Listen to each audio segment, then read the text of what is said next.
Hello and welcome back to Dorm Room Disciples. I'm Liv, I'm Lauren. and we are currently in Tioga, Pennsylvania, doing missions work during spring break here.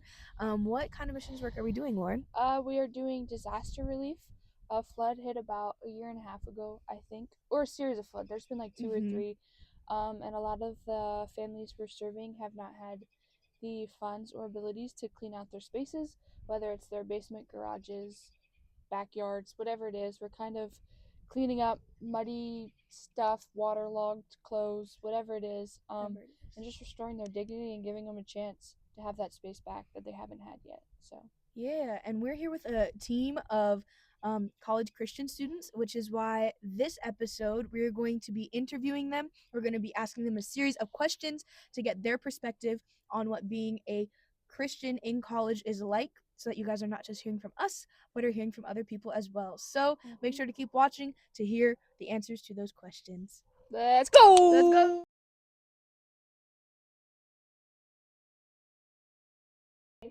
I'm Genesis. My name is Josiah Nakla. Tyler. I'm Philip Zorchowski.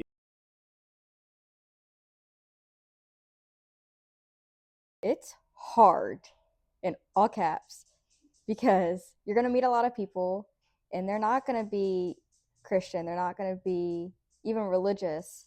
You know, some people are going to want to go party, and being a Christian, you have to really sit and think, like, that's not the life that I want. And it's hard when all of your friends are out doing something that you know isn't right, and you're stuck alone in your room because you made the right decision, or you're out partying with your friends and you're making the wrong decision, and you know that it feels bad.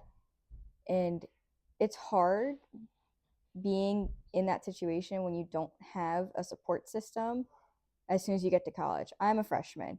I didn't have that when I first moved in. But once you find your support system, that's when it gets just a little bit easier. But being Christian is never easy. Being a Christian in college is another season of life that we all have to go through. I think that it's natural to just talk about how difficult it is and all the trials that we go through and whatnot. But I think that as someone who does not live on campus, as someone who commutes, um, it's still a difficult road. I'll say that as time goes on, it gets a little bit easier. But the first couple of months that you're in there, it's a little bit hard. You got to find people. You have to find kind of what's going on, and the different energies of what people do is completely different from high school. So you get from high school to college, and now people have access to more things that are not godly. And so I think that you have to be able to discern what is right and what is wrong, and go from there. Being a Christian in college, to me, is your work ethic has to be exemplary because you're working not just for yourself, but you're working for someone greater. And yeah, so it's gotta, being a Christian on a campus, you have to work hard. You have to, show other people through your actions what you believe. And it also just means not being in the world, not doing the things that other college students are doing, and maybe not engaging in conversations that other college students are having, but still engaging with the culture, being in the world but not of the world. It's kind of difficult, at least because I go to a community college, so it's a little strange because community college, you're in and out. But being a Christian on campus it's interesting, to say the least. You're trying to evangelize, but at the same time, you're trying to go to work, so you're not trying to be late for work. I would say it's pretty good because we haven't had any issues really, at least with our club. I have a couple friends that are atheists, but I haven't had like any real backlash, So it's low key. I'm gonna say it like that to sum it all up.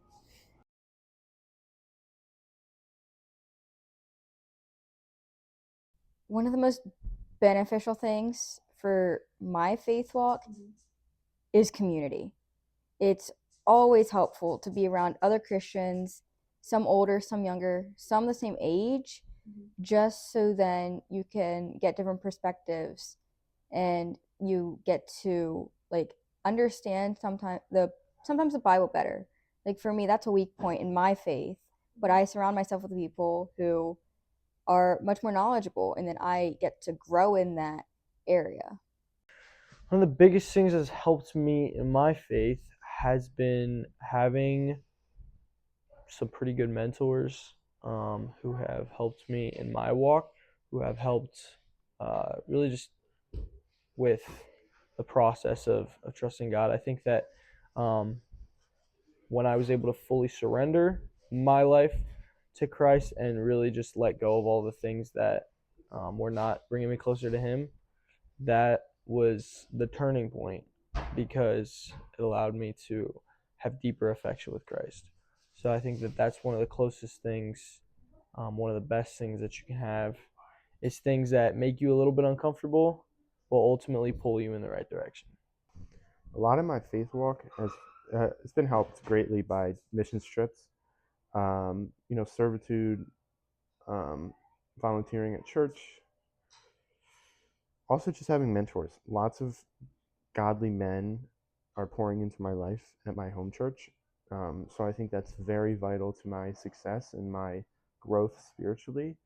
And, you just start to become the people that you surround yourself with. And I've surrounded myself, I think, with some really great guys, and I really look up to them, and very good mentors for me. And, God put them in the right place at the right time because I really need that discipleship. So that would be the most vital thing to my faith. Something that's really helped me, especially recently, was like finding Christian podcasts to watch and learn from them. I love historical theology, so that's like something that I've been getting into. Watching debates and stuff. Also, a couple of spiritual mentors in my life have had a huge effect on how I live my life. Yeah, that's what I would say has had a huge impact for me. Spiritual mentors and podcasts.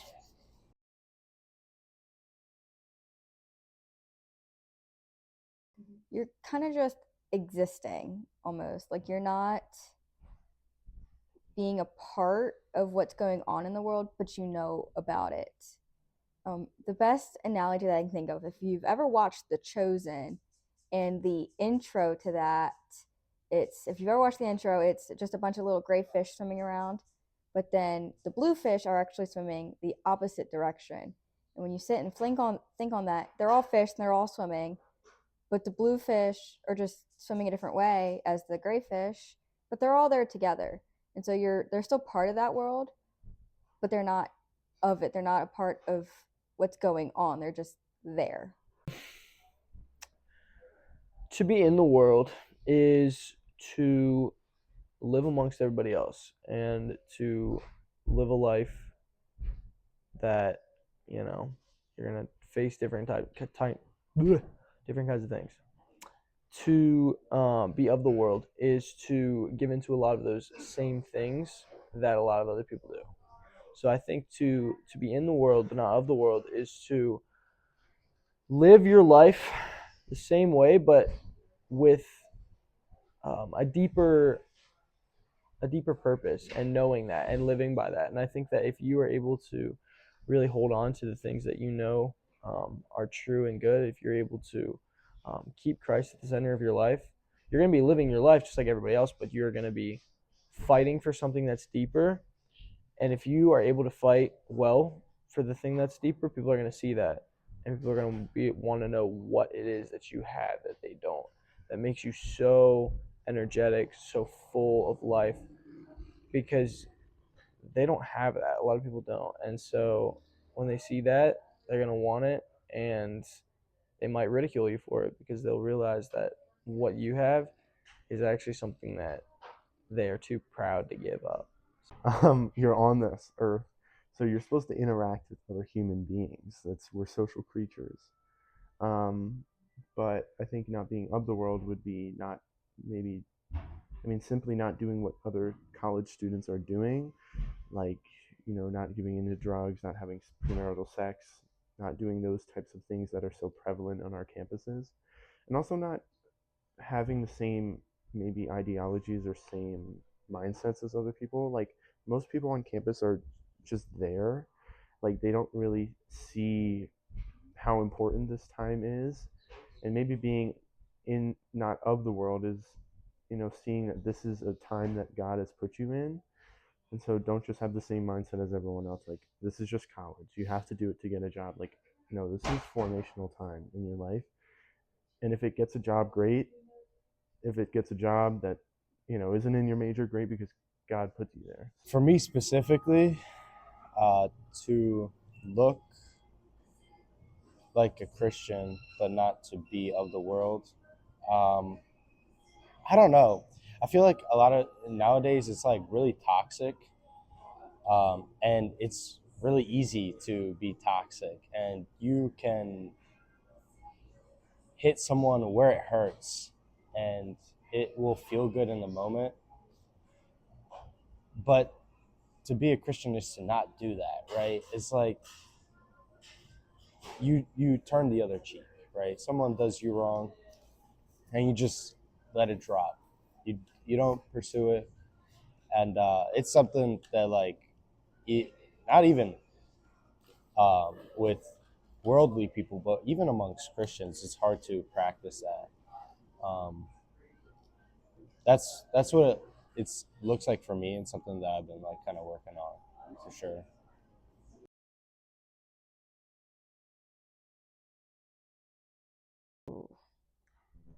I have so much advice I could give my younger self.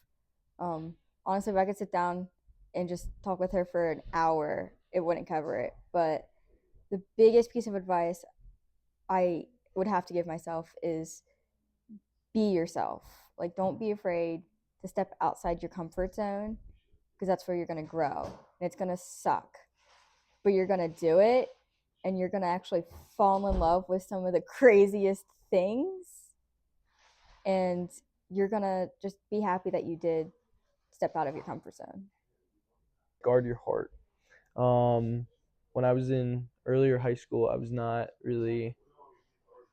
I was curious. I'd been homeschooled till 10th grade, and the moment I was in 10th grade, I was in public school, and it's a whole different world there. And so I think that something that I wish I had just told myself as I look back is just stop trying to fit in with people of the world and stick with the things that you know to be true and to be good, and hold on to those things, because ultimately, when you get caught up in falling for girls and falling for things that don't bring you closer to God, you lose your affection for God. And I think that had I been smarter with that, I would have fallen so deeply in love with Christ that I never would have gotten into a lot of those other things that I ended up getting caught up in.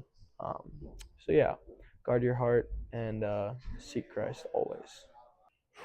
That's a good question, because I'm a kind of like a recent Christian, so my younger self was not a Christian, so that's kind of a harder, I guess, statement. But I would say listen to your parents, listen to your mom especially, listen to what she has to say, listen, actually pay attention to the lesson in youth group, and listen to what they're saying. Don't just ignore it because it's the time in between going in the gym and playing sports with your friends. It's actually important, and there's a reason you're here. So I would say listen to that. It's going to help you.